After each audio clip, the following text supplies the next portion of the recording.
Okay, time to finish this build. So what I have here was a special request for a build of a 556 pistol. So I basically went into my parts bin and see what I had left over from other previous builds that I have done, and I realized I had pretty much a lot of what I needed to make this build happen. So I looked in there and I found myself I had a Anderson lower with a Anderson mil spec trigger group kit. So I put that together. I had a upper, I had a barrel already. And then I also had a bolt carrier group from PSA. So I put all that together, and as you can see, that portion of the build is complete. I'm just waiting to finish the lower. Unfortunately, I ran out of parts for my lower build because I still needed the stabilizer brace and some other the buffer group so I can finish up this build. So this morning I received this from PSA. So I got the PSA Shockwave MOE EPT lower parts kit, which I'm going to use to finish this build. Let's see what we have in this parts kit.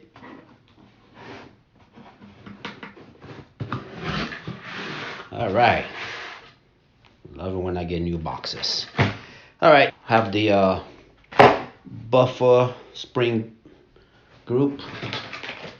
Got the Shockwave Blaze stabilizer pistol.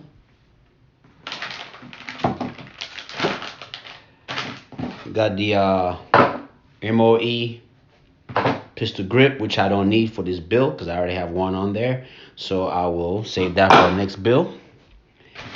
And I'm gonna need the Blaze, and I'm gonna need this group. And of course, I have the package with the EPT trigger group. So I will save that for another build, but I'm gonna need a few pins off of this package right here. So I'm ready to finish this build. Let's get to it.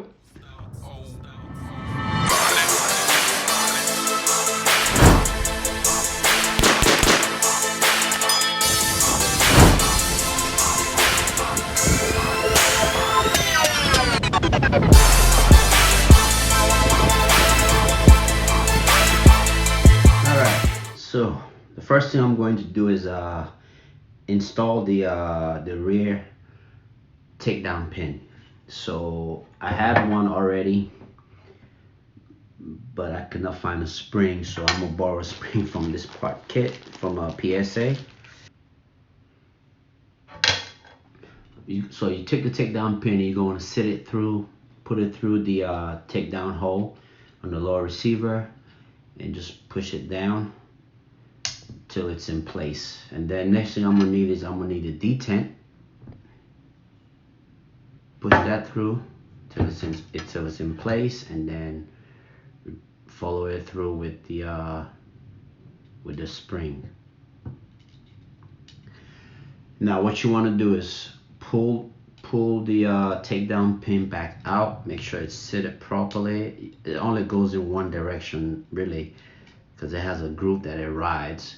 And you're going to push that till you hear it click. You're going to push to there, that's the click. And then once you hear it click, it should be good to go. Alright, once you ensure that the takedown pin and the spring are securely in place, as you can see right there, and it's time to move on to the next piece. So next we're going to do the receiver extension and then the buffer spring. Alright, as you can see right now, the configuration of this is wrong, and I'm particularly talking about the end plate. This is what I call a transportation mode, so that way we don't lose parts. So they will actually to secure as they put the castle nut in front of the end plate, but it should be the other way around. So all you have to do is just remove it and put it in the proper position.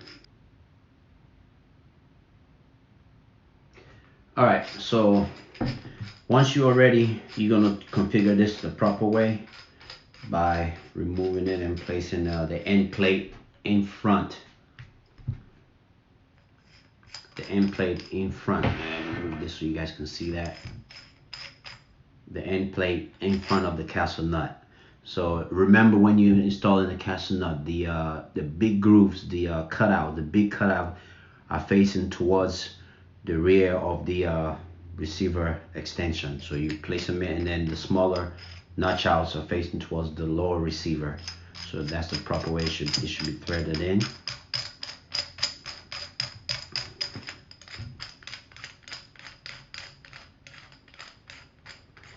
All right. So like I said, be very careful when you placing the end plate in back into the receiver extension, because it has a specific groove, and I don't know if you guys can see this, a specific groove that is right in the middle of the thread, so that way you don't damage the threads. Also, the end plate only goes a specific direction. The notch out groove should be facing towards the lower end of the receiver. So when I place it in, this needs to be facing the receiver, and you place it through, make sure it's secure in that groove. All right. So after that, next piece I'll have to install will be the buffer retaining spring and the buffer retaining pin. All right, so you guys can see this as I install it. So right where the receiver extension goes into the threading, there's a hole that where the spring, the buffer retaining spring, sits in, and then there's the buffer retaining pin goes right into, and you sit it in, and then the next step, thread the receiver extension and end plate in.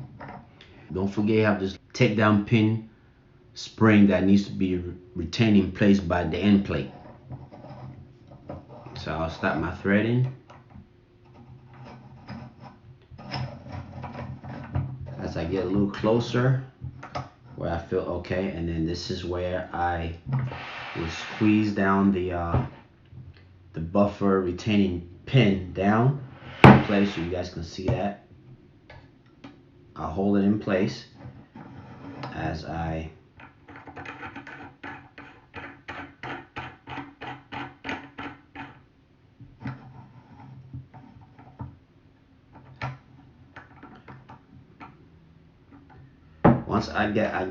once I get the buffer retaining spring where I need it to be. So I'm going to thread it all the way till it holds the buffer retaining pin in place. So you don't have to go that far at all to get it in there. You will know once you get it in place, because you can let go of the pin. Now right there where I have it in place is where I'm going to leave it. So from there, I'm just going to thread this by hand while I'm maintaining to make sure that that spring right here sits in straight with no problems.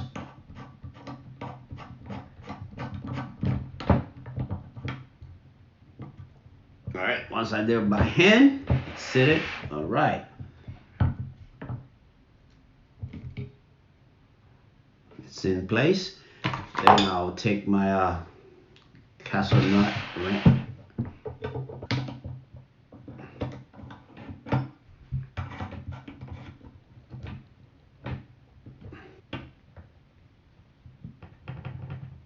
And it's pretty tight. It's in place. I can secure it, and I can move this in place. And as you can see, the buffer spring is in place. Everything is in place. It's secure. It's complete, and this lower is almost complete for this pistol build. So next item here, as you can notice, this Shockwave receiver extension has small grooves that are grooved into it, so that way the Shockwave, which has this right in, you can adjust it and position it to where you need it as the shooter see fit. All right, so to install is really simple. Just make sure that mostly when it comes this hand loose and it's not protruding, and then you just slide it in, ensuring that it's sliding straight. All right, sliding it all the way to you feel it seated to about what I think it's on about the first hole.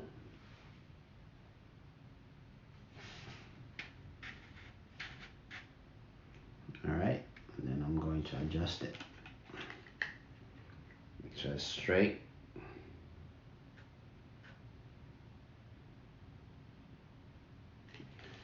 All right, take an Allen wrench or Allen key and tighten it down. All right, this bad boy is done.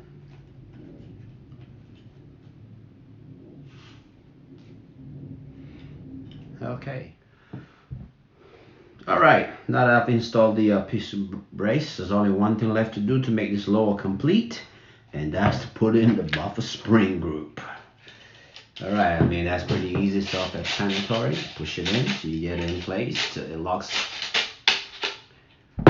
locks behind the buffer retaining pin. And there we go. It's complete. Weapon should be on safe. Squeeze the trigger, nothing should happen. Put it on fire, should fire. And put it back on safe. Should lock in place. All right. This is complete. Only one thing left to do now is to marry these two pieces together. Make them one union. All right. Let's see the fit and finish. So I'll take the upper, marry that with the lower. First I have to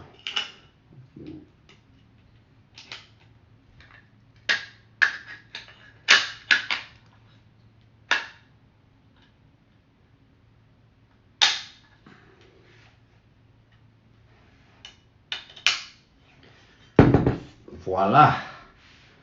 Here it is. The build is complete. All the thing left for me to do now is to take lady down range and put some rounds through her, make sure she cycle through, make sure everything is adjusted properly. If not, I'll have to readjust and make sure that everything works as it should work.